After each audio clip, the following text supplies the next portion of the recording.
Si quelqu'un veut venir après moi, qu'il renonce à lui-même, qu'il se charge de sa croix et qu'il me suive. Matthieu 16, 24. Renoncer à soi-même. D'un mot, le Seigneur va droit au but.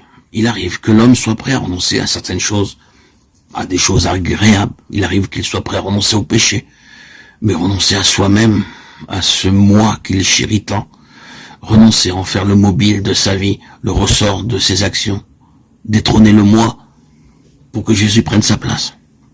La première, que cela est bien plus difficile.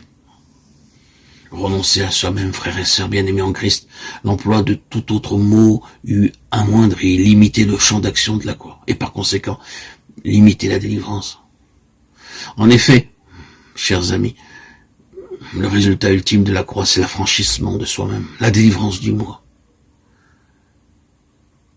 Auditeur, auditrice, si quelqu'un se charge de la croix, accepte l'esprit de la croix, manifesté en Christ au calvaire, et renonce à soi-même, il est alors assuré d'être affranchi du péché, des terreurs de la loi du monde et de l'esclavage de Satan. Qu'il soit 1000 fois béni cet évangile du calvaire dans sa simplicité, sa profondeur, son efficacité, sa sagesse, car le moi est bien la cause de tous les troubles, de toutes les rébellions, tous les égoïsmes, de l'orgueil et du péché. Que l'homme se considère comme cloué au bois avec le Christ, jour après jour, heure après heure, que dans les difficultés, les luttes inhérentes à cette vie, il renonce à soi-même et habite dans le calme et la paix du Sauveur. Suivant celui qui l'a précédé dans le chemin de la croix, cet homme suivra l'agneau. Non seulement jusqu'au calvaire, mais jusqu'au ciel même où il partagera son trône. Y aurait-il pour les disciples un autre chemin que celui que le Christ a suivi? Évidemment non. Le Christ a pris sur la croix la place du pécheur. Quiconque veut le suivre et accepter ses enseignements doit prendre à son tour la croix de Christ.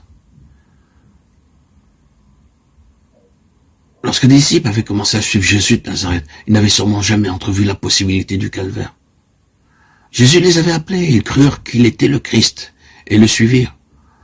En leur cœur, ils savaient que Christ avait les paroles de la vie éternelle. Ils l'entendaient, ils voyaient ses miracles, ils rêvèrent peut-être de puissance et de gloire. Mais jamais, certainement, la croix n'a paru à leurs yeux. Même lorsque Jésus leur annonça ouvertement, et ils ne comprirent pas. Luc 9, 43, 44. Il en va toujours de même avec la plupart des enfants de Dieu. Ils n'envisagent pas la possibilité de la croix. Mais les premiers disciples ne savaient pas ce que nous savons.